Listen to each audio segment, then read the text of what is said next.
Hello everyone, I hope you all are fine. तो चलिए अपना नेक्स्ट क्वेश्चन हम देखते हैं जो कि पावर सेट से रिलेटेड है और बड़ा ही इजी क्वेश्चन है जिसको हम 5 to 10 सेकेंड में कर सकते हैं अगर हमें इसका फॉर्मूला पता है। स्टेटमेंट देखिए क्या कहती है।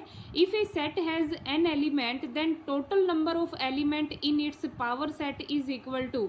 अगर किसी सेट में n एलिमेंट हैं तो उसके पावर सेट में कितने एलिमेंट होंगे। So this is our standard formula for power set. If a set has n element then its power set has 2n element. तो यहाँ पे हम एग्जाम्पल भी देख सकते हैं। अगर हमारे पास सेट में 1 एलिमेंट है तो हमारे पास 5 तो एलिमेंट बनता ही बनता है सेट का। दूसरा हमारे पास जो नंबर होता है वो आ जाता है यहाँ पे। तो यहाँ पे एक ही एलिमेंट था लेकिन इसके पावर सेट में हमारे पास कितने एलिमेंट आए, 2, यानी इसको हम 2 रेज टू पावर 1 से असाइन कर लेंगे। सेम इसी फॉर्म में अगर n एलिमेंट है तो उसको हम 2 रेज टू पावर n की फॉर्म में असाइन कर लेंगे and that is our formula for power set of n number of elements. Hope you understand it. Next question जो है हमारा वो अर्थमेटिक प्रोग्रेशन पे बेस्ड है। हमें क्या बोला गया है, if log of 2x minus 1 log of 2x plus 3 are in arithmetic progression then x is equal to। तो फर्स्ट ऑफ ऑल हमें पता होना चाहिए कि एपी, जीपी और एचपी में हम टर्म्स का रिलेशन कैसे फाइंड आउट करते हैं and this is our basic relation. If we have to identify the relation between AP then we write the term in form of 2b equal to a plus c। if term are in hp then we write the term b equal to under root ac and if given term are in hp then 2b will be equal to 2ac by a plus c। अब हमें statement में बोला गया है कि ए, B और सी term हमारी AP में है तो हमें एक्स की वैल्यू फाइंड आउट करनी है। तो फर्स्ट ऑफ ऑल हमें इस रिलेशन का पता होना चाहिए। यहाँ पे जो ए टर्म है वो हमारी क्या है, log of 2। जो हमारी बी टर्म है वो है हमारी log of 2x minus 1 और जो हमारी सी टर्म है वो है हमारी log of 2x plus 3। तो हम इस रिलेशन में वैल्यू पुट कर देंगे। तो चलिए सॉल्यूशन क्या बनेगा देख लेते हैं। सबसे पहले AP का रिलेशन है हमारे पास 2b equal to a plus C. अब यहाँ से b की वैल्यू पुट डाउन करेंगे जो कि है log of 2 raise to power x minus 1। यहाँ पे हम पुट डाउन करेंगे 2 log of 2 raise to power x minus 1 equal to a plus C. a की वैल्यू हमारे पास है log ऑफ 2, c की वैल्यू हमारे पास है log ऑफ 2x प्लस 3। अब यहाँ पे एडिशन बोला गया है तो एडिशन कर देंगे और हमें log की एक कंडीशन पता है कि अगर हमारे पास log of m plus log of n की फॉर्म है तो वो हमारे पास मल्टीप्लाई में चली जाती है। सेम इसी फॉर्म में अगर log of m minus log of n है तो वो हमारे पास log of m by log of n की फॉर्म में चली जाती है। तो क्योंकि हमारे पास यहाँ पे एडिशन है तो ये मल्टीप्लाई की फॉर्म में चली जाएगी हमारे पास। तो ये क्या बनेगा, यहाँ से 2 log है हमारे पास तो log की ये पावर बन जाएगा इधर जाके, ये बनेगा log of 2x minus 1 power 2 equal to log 2x plus 3 के इक्वल। अब दोनों तरफ हमारा log है, we can easily cancel out it from left and right hand side. Then we get 2x minus 1 square equal to 2 of 2x plus 3।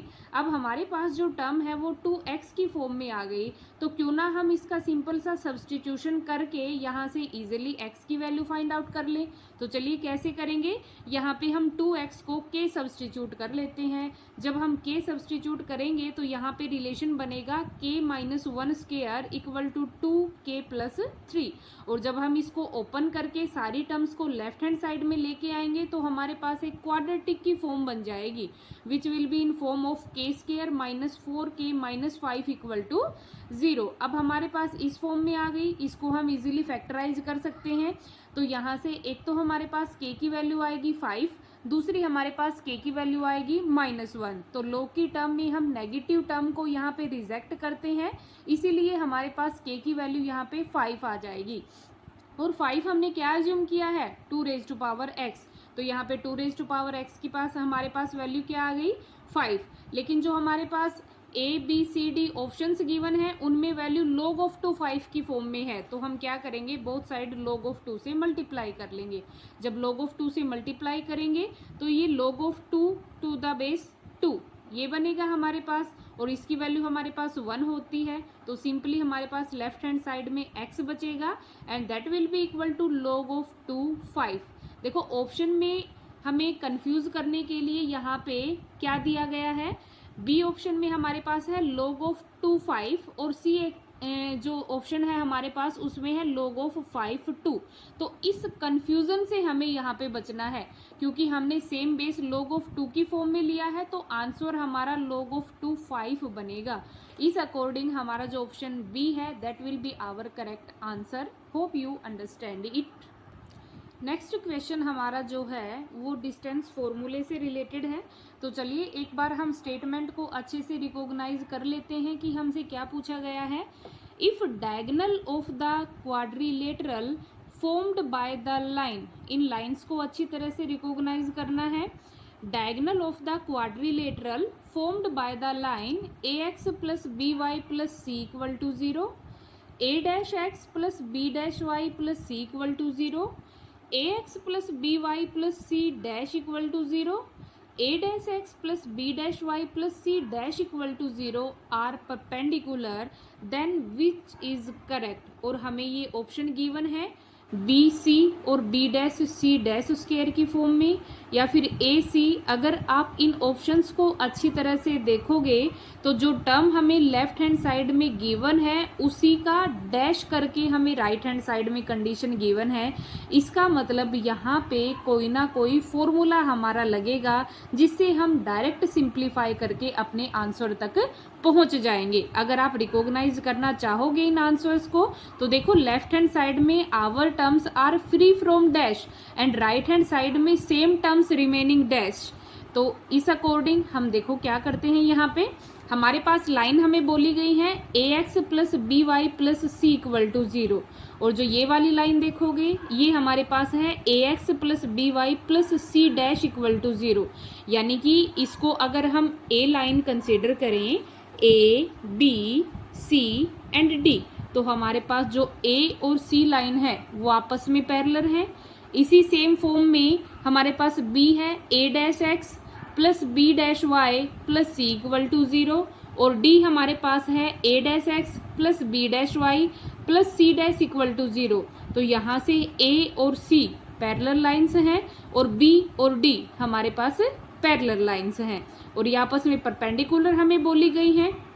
तो कुछ इस तरीके से हम डायग्राम बना लेंगे। पैरेलल लाइन है, पैरेलल लाइन का हमें स्लोप भी पता है और फॉर्मूला भी इसका हम असाइन कर सकते हैं।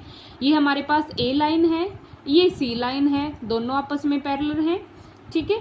और उसके बाद हमारे पास ये बी लाइन है और ये हमारे पास डी लाइन है, तो ये भी हमारे पास आपस में पैरेलल हैं, और ये दोनों जहाँ पे इन लाइंस को कट करेंगी तो वो आपस में परपेंडिकुलर भी बन जाएंगी हमारी। तो सिंपल सा हमें यहाँ पे डिस्टेंस फॉर्मूला असाइन करना है। सबसे पहले स्लोप देख लेते हैं हम। अगर इसकी बात करें तो स्लोप क्या बनेगा यहाँ पे, minus of A by B, यही बनेगा। फिर डिस्टेंस फॉर्मूला हम लगाएंगे। अब ये देखो ये क्या है, ax plus B Y plus C dash equal to 0, ये हमारे पास है ax plus B Y plus C equal to 0। तो डिस्टेंस फॉर्मूला क्या कहता है, d2 minus d1 by mod of a square plus b square and a square b square are the coefficient of x and y। तो यहाँ से हमारे पास क्या आएगा, c dash minus C mod की फॉर्म में अंडर रूट ए square plus B square. इसी सेम फॉर्म में हम यहाँ पे इन पैरेलल लाइंस को लेंगे, तो यहाँ से हमारा फॉर्मूला बनेगा equal to C dash minus C under root A dash square plus B dash square. तो ये दोनों इक्वल हैं, कैंसिल आउट होंगे, तो हमारे पास जो टर्म बचेंगी वो हमारे पास डिनोमिनेटर वाली टर्म्स होंगी, दोनों में रूट है, then root will be cancel out and our answer become A square plus B square equal to A dash square plus B dash square, and that is our correct answer. Hope you understand this. तो इस according हमारा जो option B है that will be our correct answer. Thank you. Next question हमारा जो है उसमें हमें मैथमेटिकल इंडक्शन से रिलेटेड क्वेश्चन गिवन है, लेकिन हमें स्टेट के एग्जाम के अंदर इसको पूरा को सोल्व करने की ज़रूरत नहीं है। हम सिंपली नेचुरल नंबर की वैल्यू पुट करेंगे और 1 और 2 वैल्यू पुट करने के बाद ही हमें वहाँ पे एक पैटर्न असाइन होगा और उससे हम इजीली असाइन कर पाएंगे कि किस नेचुरल नंबर से हमारा जो फॉर्म बन रहा है वो डिविजिबल हो रहा है। तो यहाँ पे देखो, every natural number n 3 power 2n plus 2 minus 8n minus 9 is divisible by. तो यहाँ पे सिंपली जब आप n को इक्वल टू 1 पुट करोगे तो आपके पास ये जो टर्म है वो बनेगी 3 2 into 1 plus 2 minus 8 into 1 minus 9, यानी 3 raise to power 2 plus 2 4 minus 8 minus 9, यानी 3 रेज टू पावर 4 होगा हमारे पास क्या 81 माइनस 17, और यहाँ से हमारे पास आंसर क्या आएगा 64। अब ये n इक्वल टू 2 के लिए भी आप चेक कर सकते हो, तो इसका सिंपली हमारे पास आंसर बन जाएगा 64। Hope you understand it. Next हमारा जो क्वेश्चन है वो सम ऑफ सीरीज से रिलेटेड है, जो कि APGP HP का हमारा जो चैप्टर है 11th क्लास में 9th चैप्टर उससे लिया गया है, और इस अकॉर्डिंग हमारे जो 11th और 12th की बुक हैं वो भी काफ़ी इंपॉर्टेंट रोल प्ले करती हैं अपने एग्जाम को क्रैक करने में, क्योंकि एग्जामिनर है वो हर एक टॉपिक से क्वेश्चन पिक आउट करता है। तो चलिए देख लेते हैं, बिल्कुल सिंपल पैटर्न में हम करेंगे और इसकी शॉर्ट ट्रिक भी देखेंगे साथ ही साथ क्या बनती है। तो चलिए करते हैं इस क्वेश्चन को सोल्व। क्या दिया गया है हमें, sum of n term of the series 8 plus 88 plus 888 is equal to. अगर आप स्टेट एग्जाम के लिए जा रहे हो और इस क्वेश्चन को सोल्व करना है बेसिक स्टैंडर्ड फॉर्म से करोगे तो आपको काफ़ी टाइम लगेगा। आप सिंपली क्या कर सकते हो ट्रिक के लिए, यहाँ पे n को आप 1 और 2 ऐसे रिप्लेस करके देख लोगे।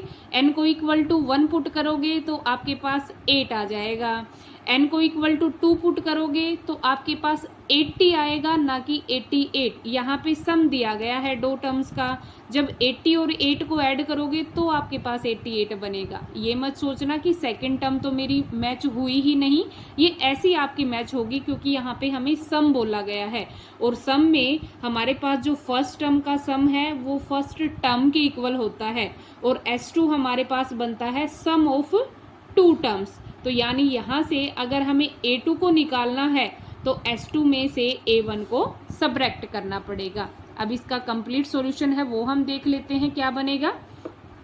सबसे पहले हमने करना क्या है कि अंदर हमारे पास ऐसी फॉर्मेशन बनानी है कि हम उसको सिंपल बना सकें। हमारे पास जो टर्म्स है वो 8 की फॉर्म में गिवन है, तो 8 को हम यहाँ पे कॉमन ले लेंगे। अंदर हमारे पास क्या आ जाएगा, 8 था तो 8 बाहर आ गया, 1 88 बाहर आ गया 8 हमारा तो बनेगा 11, 888 था तो बाहर आएगा 8 तो बनेगा 111। ऐसे ही हम n टर्म तक जाते जाएंगे। अब यहाँ पे अगर हम सम का फॉर्मूला बनाएंगे तो भी ये क्वेश्चन हमारा इजीली सोल्व हो नहीं पाएगा। इसको थोड़ा सा हम और सिंपल बना लेते हैं। तो और सिंपल बनाने के लिए हम क्या करेंगे, 9 से मल्टीप्लाई और डिवाइड कर देंगे अपनी टर्म को। तो यहाँ पे देखो 9 से डिवाइड किया तो ये तो डिनोमिनेटर की टर्म आ गई। अब मल्टीप्लाई करेंगे तो ये 9, फिर 9 से करेंगे तो 99, 999, ऐसे हम n टर्म तक चलते जाएंगे।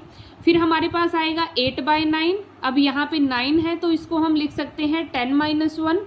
इसको हर टर्म को हम 10 की फॉर्म में ले आएंगे, ये बनेगा 100-1, ये बनेगा 1000-1, ऐसे ही हम n टर्म तक जाएंगे।